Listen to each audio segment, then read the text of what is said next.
చేయడంలో ప్రపంచ ఛాంపియన్, ఉగ్రవాదాన్ని పెంచి పోషించడంలో ఆరితేరిన పాకిస్తాన్ ఇప్పుడు అక్షరాల అంధకారంలోకి వెళ్ళిపోతోంది. డబ్బా కొట్టుకోవడంలో ముందుంటే ఆ దేశం ఇప్పుడు ఇంధనం లేక, వెలుగులు లేక దేశంలో లాక్డౌన్ విధించుకుంది.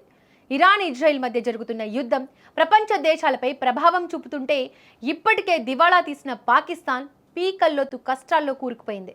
భారత్పై విషం చిమ్మే పాకిస్తాన్ ఇప్పుడు తన దేశ ప్రజలకు కనీసం రాత్రిపూట దీపాలు వెలిగించుకునే శక్తి కూడా లేక చేతులెత్తేసింది.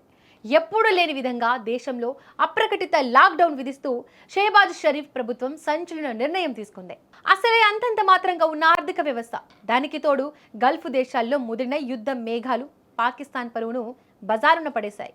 హర్ముజ్ జలసంధిలో ఉద్రిక్తతల వల్ల ఇంధన సరఫరా నిలిచిపోవడంతో అసలు పెట్రోల్ కొనే స్తోమత లేని పాక్ ప్రభుత్వం ఏప్రిల్ 7వ తేదీ నుంచి కఠిన ఆంక్షలు అమలు చేస్తోంది. పంజాబ్ నుంచి బలూచిస్తాన్ వరకు, ఇస్లామాబాద్ నుంచి ఆక్రమిత కాశ్మీర్ వరకు ప్రతి చోట రాత్రి 8 గంటలకే దుకాణాలు, మాల్స్ మూసివేయాలని హుకుం జారీ చేసింది. సాధారణంగా పండగలా ఉండే రాత్రిపూట వ్యాపారాలు ఇప్పుడు బోసిపోతున్నాయి. ప్రగల్భాలు పలికే పాక్ పాలకులు తమ అసమర్థతను కప్పిపుచ్చుకోవడానికి ఇంధన పొదుపు అనే ముసుగులో దేశాన్ని చీకట్లోకి నెట్టిస్తున్నారు. ఈ పరిణామాలు ఎంత దారుణంగా ఉన్నాయంటే హోటళ్లు, రెస్టారెంట్లు, చివరకు పెళ్లిళ్లకు కూడా టైం లిమిట్ పెట్టేశారు.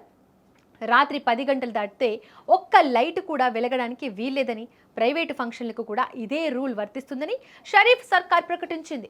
ప్రపంచ దేశాల దగ్గర అప్పు కోసం చిప్ప పట్టుకుని తిరిగే పాకిస్తాన్కు ఇప్పుడు ఇంధన ధరల మోత గుండెల్లో రైళ్లు పరిగెత్తిస్తోంది.